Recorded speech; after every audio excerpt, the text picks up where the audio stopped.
It's the biggest international headline of the day. Syrian President Bashar Al-Assad has fled Damascus as rebel forces belonging to the Hayat Tahrir al-Sham coalition have entered the capital and taken over key strategic positions. This is a big update coming in from Syria. In fact, key strategic positions have now been taken. Rebels have taken control of the state television as well as the broadcasting headquarters in Damascus. So the Syrian capital has fallen. The Syrian President Bashar Al-Assad has fled, and rebels who made a swift advance have now plunged the Assad regime into its most precarious situation since the brutal civil war.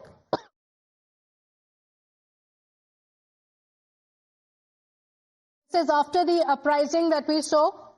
Reuters has cited two army officers to say that Assad boarded a plane and left for an unknown location. The Syrian rebels have claimed that they have captured the capital of Damascus, announcing that Damascus is free of tyrant Bashar al-Assad. Senior news editor Pradeep Datta joining us on the broadcast with the details. Pradeep, this is a big update coming in. Bashar al-Assad is said to have fled. What is the situation in Syria?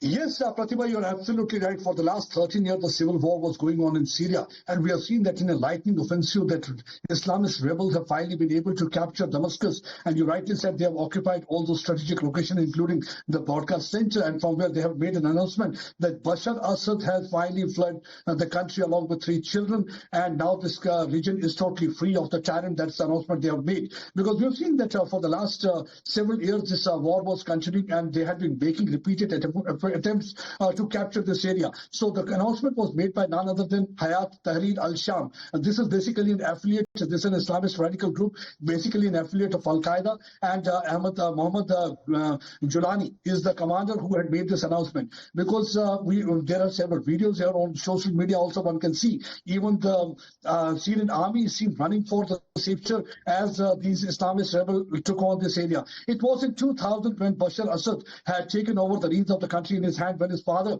died. Hafiz Assad died in 2000. And with this continued, this regime had been continued for the last 50 years. There had been several charges against Bashar Assad of using chemical weapon against the people also so that he can control the region properly. And for the last 13 years, the war had been going on. And in the last few days, we have seen that the Islamist radical elements, they were able to capture not many cities. And finally, today morning, they had been able to enter inside Damascus. And this is definitely going to change the polity of the region. Already we have seen a statement coming from the United Nations President-elect Donald Trump. He has asked the Americans to refrain from engaging in Syria because he said that we don't want to be part of this war, whatever is going on, because Syria is a mess and we don't want to be part of this mess. He said that earlier the Russians had been supporting Bashar al-Assad, but because of the Ukrainian war, they are not in a position to support Bashar al-Assad. So because from the day one, we have seen that ever since he had been campaigning also, he said that they are trying to avoid any kind of overseas entanglement. So Americans will also not be supporting. So that's one of the reasons everybody knew that the fall of Bashar al-Assad was imminent, because